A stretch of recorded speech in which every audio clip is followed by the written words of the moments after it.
हमारे देश में फूड इत्यादि का जो प्रॉब्लम है, क्या वो हल हो सकता है? बहुत बड़ा असर आ सकता है, क्योंकि इस चैतन्य से ही सब चीज चढ़ती है। हम लोग तो सोचते भी नहीं कि ये पृथ्वी माँ कहाँ से इस तरह से अलग अलग के फूल, अलग अलग के फल ये बनाती है। हम लोग इसको सोचते भी नहीं है। हम लोग तो बस सोचते हैं कि ये हमारा अधिकार है, इसको तो आ रही पृथ्वी माँ ने देना ही चाहिए।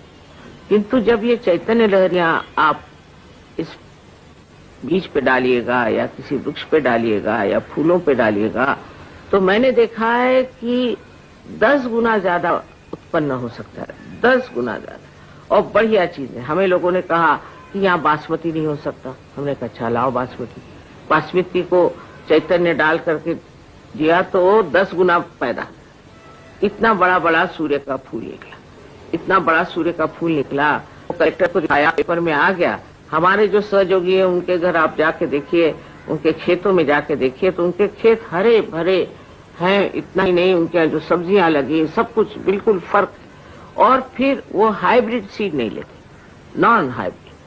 हाइब्रिड सीड लेने में आप किसी भी हाइब्रिड सीड बनाने वाली कोई कंपनी होगी उसके गुलाम हो गए। पर ये तो नॉन हाइब्रिड सीड।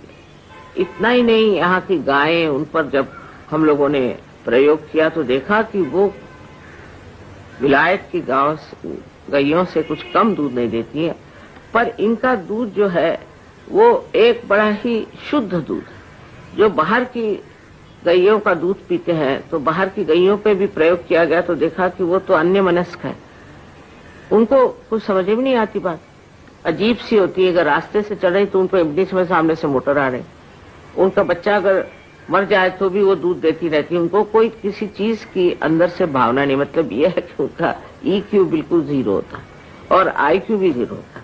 ऐसे लोग, ऐसे गायों का दूध पीने से हम लोग का भी वही दशा हो रही है, क्या फायदा? तो ये सब चीजें बदल सकती हैं। और ये दैवी जो चीज है, इसका जो आशीर्वाद है इस देश के लिए विशेष रूप से मिल सकता है, क्योंकि ये देश योग भूमि है। यहाँ बड़े बड़े महान लोग हो गए और उन्होंने अपना यहाँ खून बहाया, वो सब का पुण्य